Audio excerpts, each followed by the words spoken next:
deeply committed to statehood, very local, has gone to the local schools like GW and AU, and he's going to introduce Elizabeth. So thank you for being here tonight. We're really glad to have you. Thank you so much, Erica, for introducing me. Good evening, everybody. How's everybody doing tonight?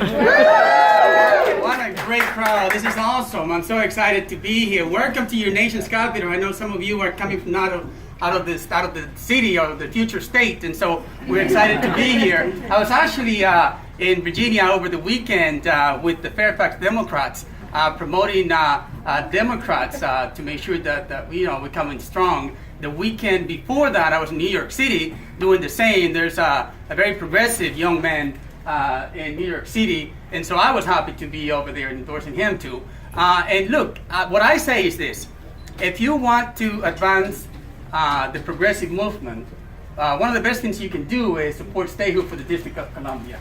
But we also say that the way to get there is also to make sure that we support progressive candidates who can actually make that happen. Because we know in our city that we're not going to get statehood unless we bring the word out to others and they help us. So that's why I'm so excited to support the candidacy of Elizabeth Guzman. And this is so good because I was reading about your bio, and I don't know you very much, but I'm so excited. You truly represent what the immigrant is in this country, what we come and we contribute. And it's all this rhetoric that you hear. When you hear the story of somebody like you can only think of the great contributions that we all make to our community. So I know that, she already won her Democratic primary, and we were very excited about that. And now she is in a competitive race against an incumbent. We're not going to talk much about him and how he's ruining the lives of all the citizens of Virginia, because we know that'll change. She's a proud mom. She's a proud professional, a proud woman. And soon, I hope that she'll also we can say that she'll be a proud delegate. So I give you. There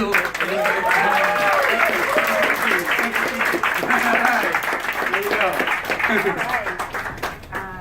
I would like to contact everybody, but I'm short, so okay. So thank you so much for everyone coming tonight. Thank you for Representative Franklin Garcia. Thank you so much. I truly appreciate your words. They mean the world to me. Thank you for Sister District DC for the incredible job that you guys are doing and bringing this movement back to Virginia. We really need it. We are in desperate need of change and progress in Virginia, and I really appreciate your support for people who are not only organizing this event, but are doing phone calls. You guys are coming over the weekends to knock on doors, so I truly appreciate it.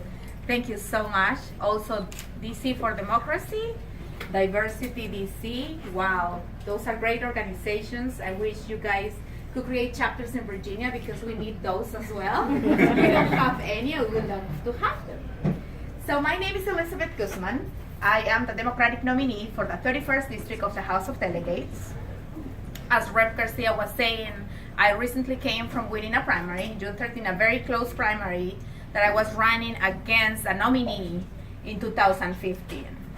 And it was close, but I won that primary because of the amount of doors that I knocked, but also I live in the district for the past 13 years. So I believe that I'm very familiar with the needs of the people who reside in my district. I actually raised 4 children in the public school system in the district. So I am an active Democratic member of the Prince William Democratic Committee. I had to fight to be accepted, but I was actually the first Hispanic female as the committee member. Yay!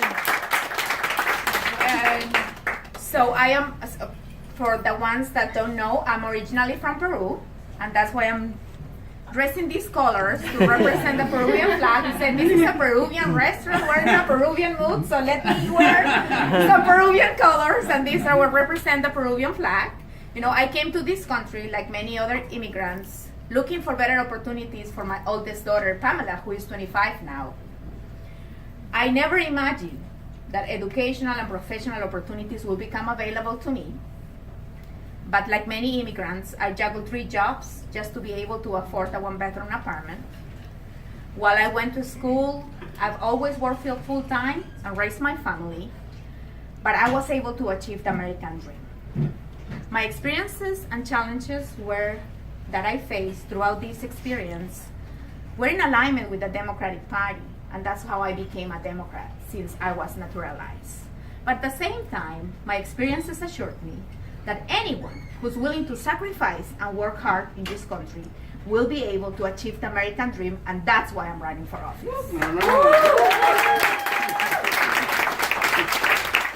I am running for office for keeping Virginia, this country, especially in these times, where everyone who's willing to sacrifice will be able to achieve the American dream. The issues that I care the most are issues that I've lived as a first-generation immigrant. For example, when we talk about the minimum living wage, the minimum living wage here in DC was recently increased to $12. Well, here in Virginia, we are $7.25, which is one of the richest states in the country. But nobody can make it with one job. So what many of my residents, that was my story, I had to have 3 jobs to qualify for a mortgage. And it's still the reality of many people who live in my district. And that is not right. Because for me, it's a family issue. When we have these parents having 2 jobs or 3 jobs, they are missing out raising their children. And that's how children get into trouble when they are teenagers. When I go on the weekends, I knock on doors and I see these children opening the doors and I ask them about their parents on a Saturday, on a Sunday, in an evening. They tell me, well, my parents are working, they are not home. So it really breaks my heart because that means that my reality 18 years ago, it's still now going on in my district, and that needs to change. As a progressive Democrat, I believe in fair pay and social justice, so I will fight to increase the minimum wage to a living wage.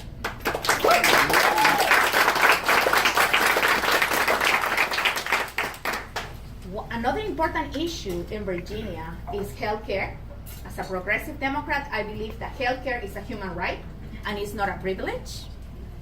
Trump, listen to this.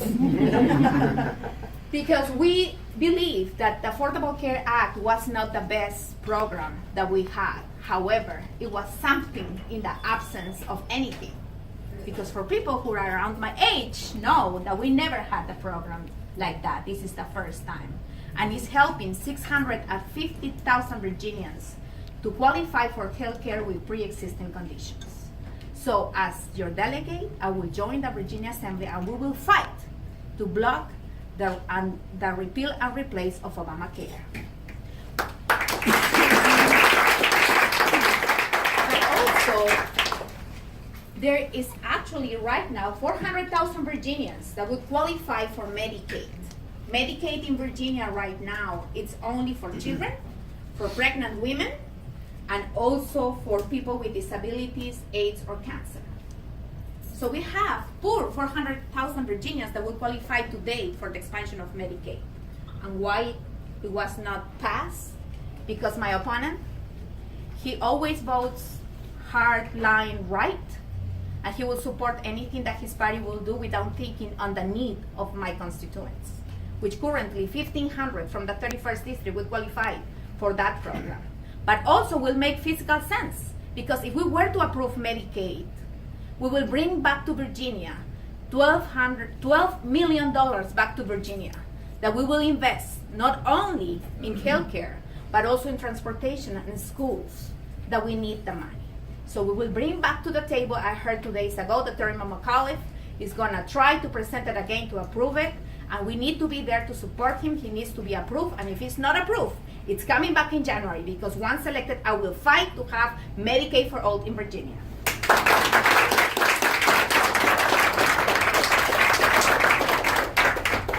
Finally, diversity, it's a very personal issue to me, especially for residents of the Prince William County area, and Mario would agree with me. Born and raised in Prince William County, and now a resident of DC. We need to fight to keep Virginia as a place where diversity is embraced and not disrespected. We need to accept that white supremacy exists. And if we don't accept that, nothing is going to change. Once we accept it, we can move forward. I live in a place where people who look like Mario and I were targeted and profiled and undocumented. And we had to actually carry our passport with us to prove that we are residents in this country. I had to explain to my daughter the difference in between being documented and not documented. I think the parents in here don't want to make their children feel different, and you don't want to have these conversations with your children. I had to, because people in their classrooms to look like us were targeted and were asked to leave this country. So I will fight that any Virginian, regardless of their race, their culture, their immigration status, their sexual orientation, they should be welcome to Virginia, and we want to keep Virginia as a place of diversity, where diversity is respected and welcome.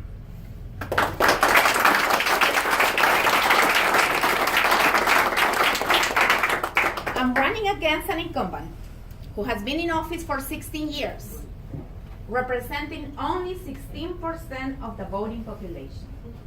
Last time he won, in 2015, he only had 9,000 votes.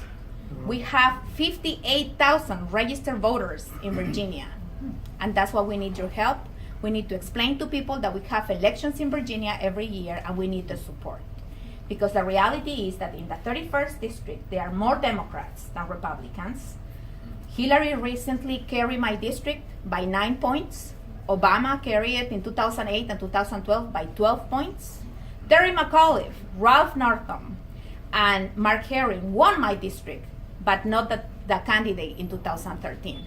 So it's very important to educate and let the Democrats know that they need to vote every year, and they need to vote for 4 Democrats in November, and we will need your help. If you want to volunteer, we'd love to have you. You can visit our webpage, www.elizabethguzmanforvirginia.com, and Sister District usually runs, knock on doors, canvassing events to my district, so you can reach out to them as well, or the other 2 organizations that have offered their support again.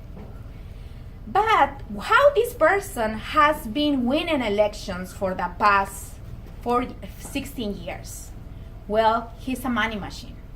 While I receive small contributions, which I have more than 4,000 contributions under $100, his campaign is funded by the NRA, by the Koch brothers, by Dominion Virginia Powers.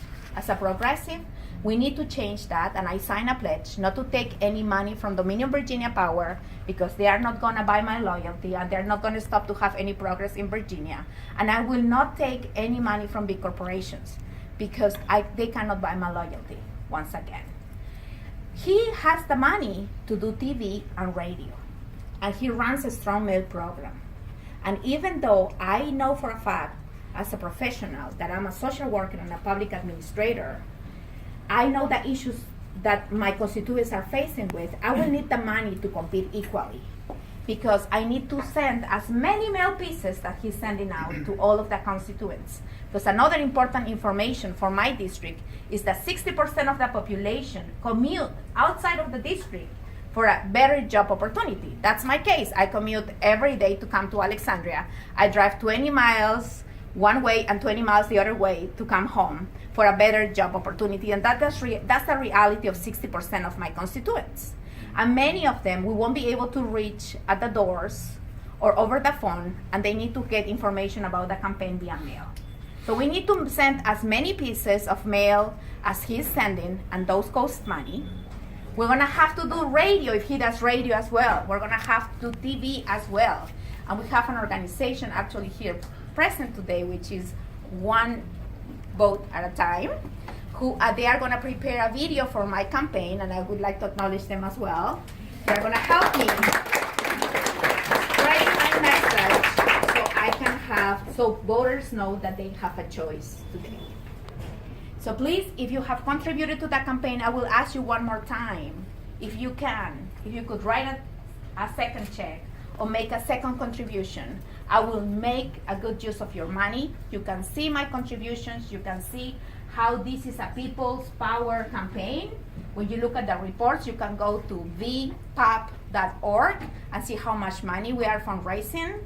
and I need your help. So if you can do it, I will appreciate if you could write one more check. Once again, I'll make you get good use of your money. Help me to bring better and diverse representation to the Virginia Assembly, because if elected, I will be the first Hispanic female and the first social worker in the Virginia Assembly. Thank you so much.